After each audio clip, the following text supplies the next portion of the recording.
Hello, everyone, and welcome. My name is Sam, and I'm your lead tutor and mentor on this Digital and Technology Solutions Professional Degree Apprenticeship. It's great to have you here. My job is to clear the path for you, to build your confidence one step at a time, and to connect every piece of theory to the real-world problems you solve every day at work. And together, we will get you to that finish line. Today, we're diving into one of the most crucial topics for any aspiring IT consultant, K33, which is all about the approaches to presenting recommendations to stakeholders and influencing action. Now, I know that when you see a topic like this, it can be tempting to label it as a soft skill and move on. But I want to challenge that thinking right from the start. This skill isn't soft, it's the absolute engine of your career. You can have the most brilliant, insightful, technically perfect solution in the world, but if you can't convince others to believe in it and, crucially, to act on it, then it remains just an idea. Our goal in this session is to change that. We're going to break down how you can take your hard work, your analysis, and your recommendations, and transform them into real, tangible change for your clients and in your workplace. This is where your value as a consultant truly comes to life.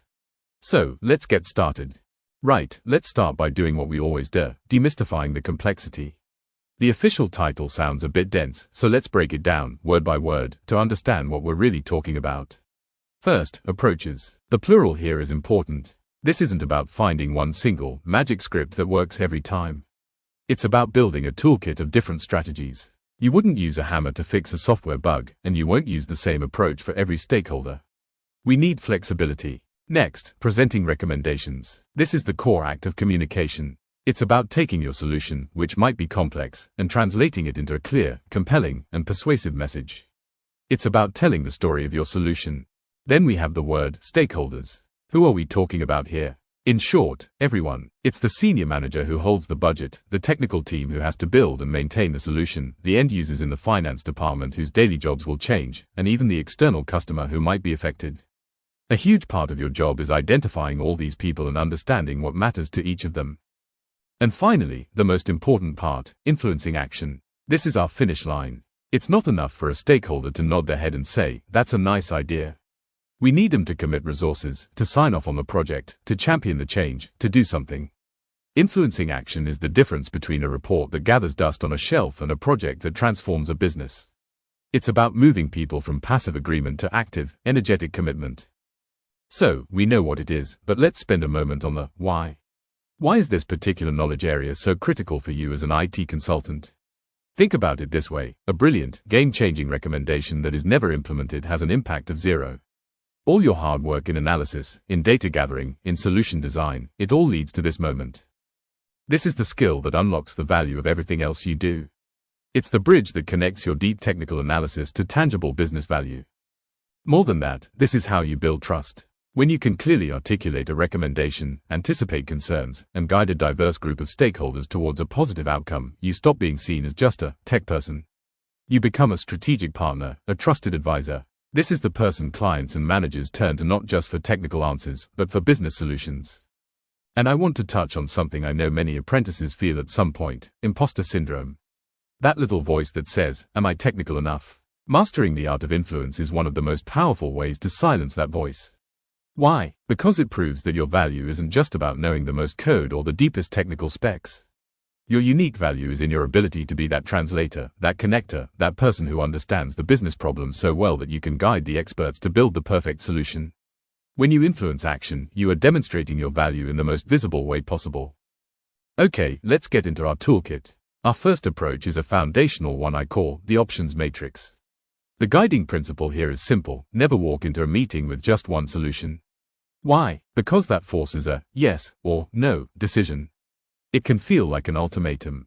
Instead, a great consultant presents options. This simple shift in framing does something psychologically powerful. It changes the dynamic from you telling the stakeholder what to do, to you helping them make the best possible choice. It makes them a partner in the decision-making process. So, how do we build one? It's a simple, structured table. Your first column lists the options. For example, option A, buy the off-the-shelf software. Option B, build a custom solution in-house. Option C, enhance our existing system. Then, for each option, you create columns for the key decision criteria. The most common are cost, and be detailed here, including initial outlay, ongoing costs, and staff time. Benefits: what is the upside? Quantify it where you can, reduces invoice processing time by 40%. Risks: what could go wrong? Be honest and transparent about potential pitfalls. And the final, crucial column is your recommendation. After presenting the options objectively, you must have a point of view. You state clearly, based on this analysis, we recommend option B, and then you give the justification, linking it back to the costs, benefits, and risks you've outlined.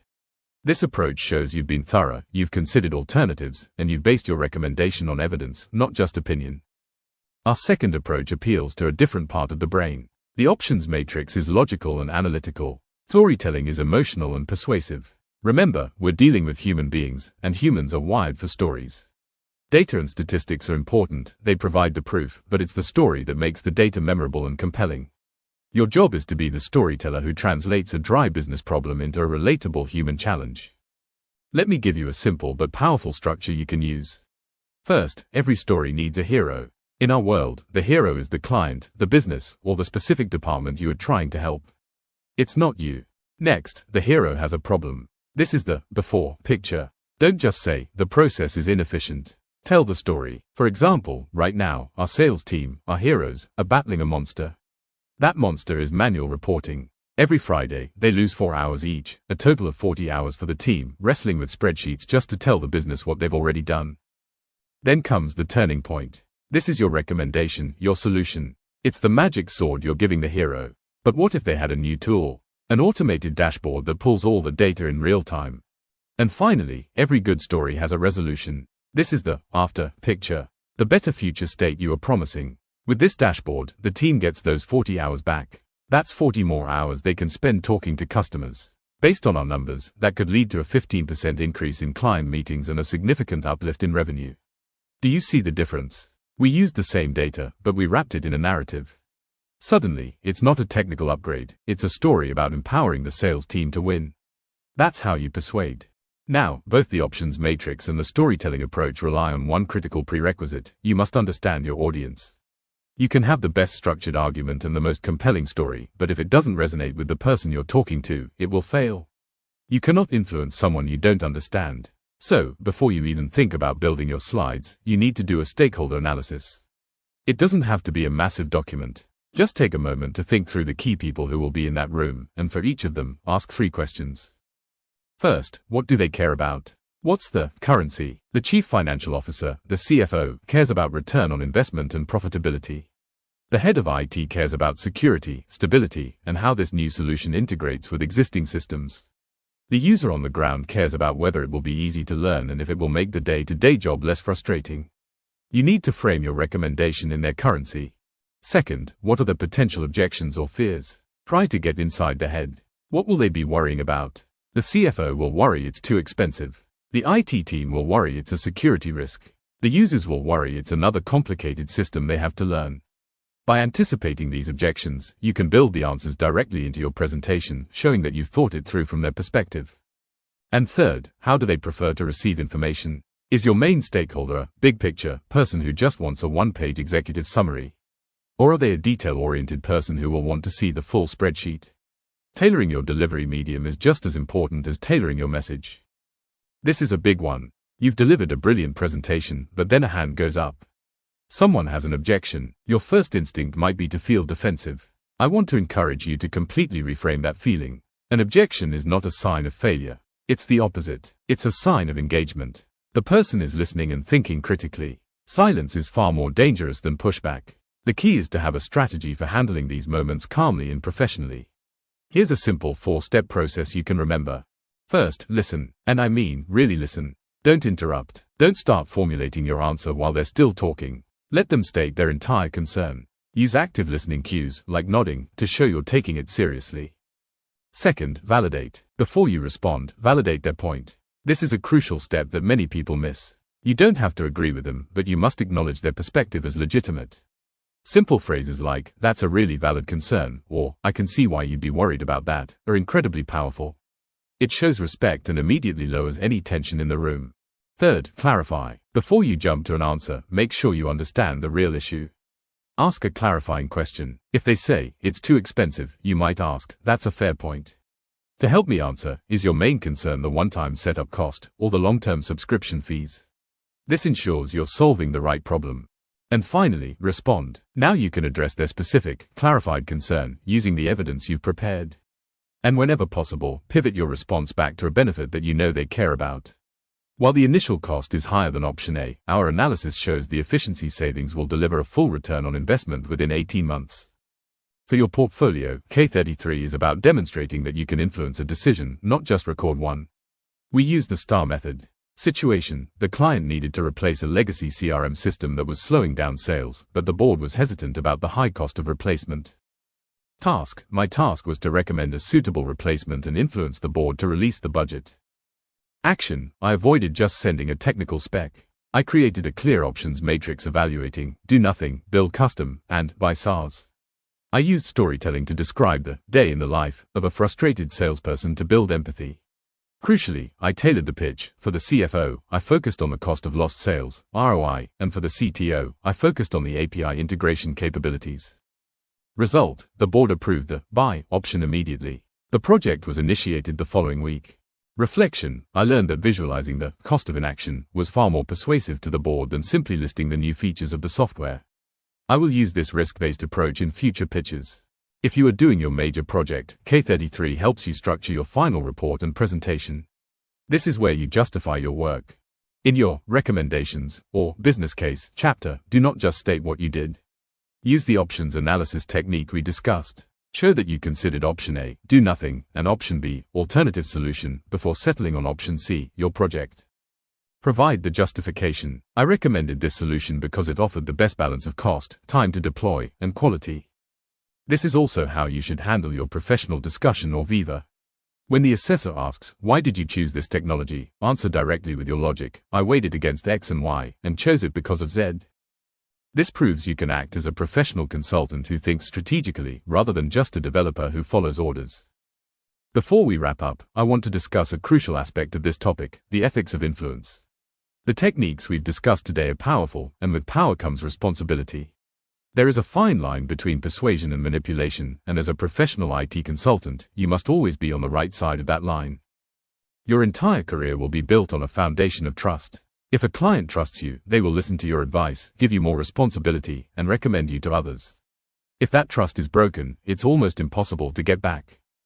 So what's the difference? Ethical influence, which is always our goal, is transparent. It's about presenting your evidence honestly, acknowledging risks as well as benefits, and aiming for an outcome that is genuinely in the client's best interest.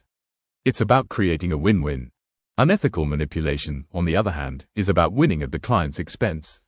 It involves hiding key information, exaggerating potential benefits, or using fear and pressure to push a stakeholder into a decision that isn't right for them but might benefit you or your company. I want you to get into the habit of always asking yourself a simple question before you present a recommendation: is this truly in the best interest of my client's business? If the answer is an unwavering yes, then you can proceed with confidence and integrity, knowing you are using your skills for the right reasons. This ethical core is what separates a good consultant from a great one. Alright, we've covered a lot of ground, so let's quickly recap the key takeaways for your toolkit. First, remember that influencing action is the final, crucial step that turns your hard work and analysis into real business value. It is the engine of your success as a consultant. Second, use structured tools like the options matrix to present your arguments clearly and logically, empowering your stakeholders to make informed choices. Third, never underestimate the power of storytelling. Wrap your data in a compelling narrative to move people from just understanding to truly believing. Fourth, always analyze your stakeholders before you walk into the room. Understand what they care about, what they fear, and tailor your message accordingly. And finally, remember to view objections as a positive sign of engagement, and use the listen, validate, clarify, respond model to handle them gracefully. Your next step is clear: find that small opportunity in your workplace to apply these techniques, present your case, and write that all-important reflection for your portfolio. This is how you build mastery. Thank you for your focus today. This is a tricky concept, but by breaking it down and practicing it, you will build the confidence and the skills to become a truly influential and trusted advisor. I look forward to seeing the evidence in your portfolios. Keep up the great work. Thank you so much for joining me today. I hope you now feel more confident in mastering this topic. If you found value in this session, I have a small favor to ask. Please hit that subscribe button, give this video a like, and follow our channel. It really means a lot to me and helps the algorithm show these lessons to other apprentices, just like you, who need support. Don't forget, you can download today's slides and the full transcript at www.mentorinai.com EPA Hub. While you are there, check out our mock interview and portfolio review services to make sure you are fully ready for your EPACU in the next video. Keep learning.